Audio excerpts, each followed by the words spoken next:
every night are we paradise, paradise seems so far away. Still try to buy myself some time to get me to that place.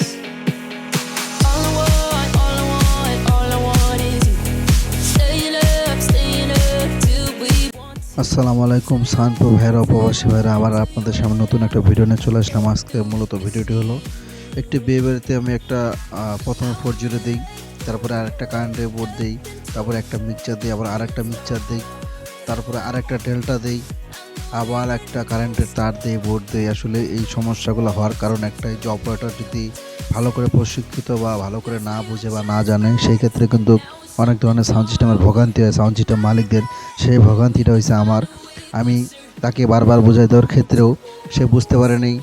MGP 16 channel মিক্সচারের master switch off ছিল এবং কি যে insert লাইনে সেটা মোবাইলে প্রিন্টে ঢুকাই দিয়েছে, মনো লাইনে না দিয়ে চ্যানেলগুলোতে। এর জন্য আমার খুব সমস্যা হয়েছে এবং কি খুব চাপের মধ্যে আমাকে সেদিন রাতেই ওই বিয়ে বাড়িতে যাই, আবার আমাকে সেট আপ করে দিয়ে আসতে হয়েছে।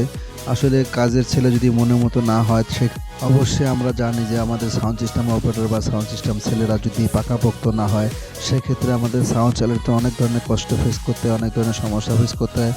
বলি একদিকে যেতে করে আরেকদিকে এটা করতে গেলে ওটা করে মিক্সচার ভালো করে চালাইতে পারে না। এর জন্য আগে কোনো ছেলেপেলেকে কাজ শেখাতে গেলে নিজের সাথে নিয়ে চলাইতে হবে, না হলে সেই ছেলে কোথা থেকে কাজ শিখে আসে, যদি আপনার এখানে গিজ করে ঢুকে যায় এবং কি আপনার সরাসরি ঢুকায় নেন, সেক্ষেত্রে কিন্তু আপনার সাউন্ড ক্ষতি হওয়ার সম্ভাবনা থাকে যায়। কারণ আপনি তো জানেন না সে ছেলে কতটুকু পারে কি পারে না।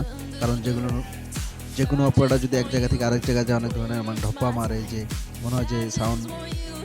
আপনারা ওই ধরনের সমস্যায় পড়ছেন নাকি অবশ্যই কমেন্ট করে জানাবেন। এই ধরনের সমস্যা অনেক সাউন্ড সিস্টেম আলা ভাইদের হয়ে থাকে, যে আমাদের থেকে অপারেটররাই ভালো বোঝে। তো সর্বপ্রতি সালাম রাখি, ভিডিওটা এই পর্যন্ত।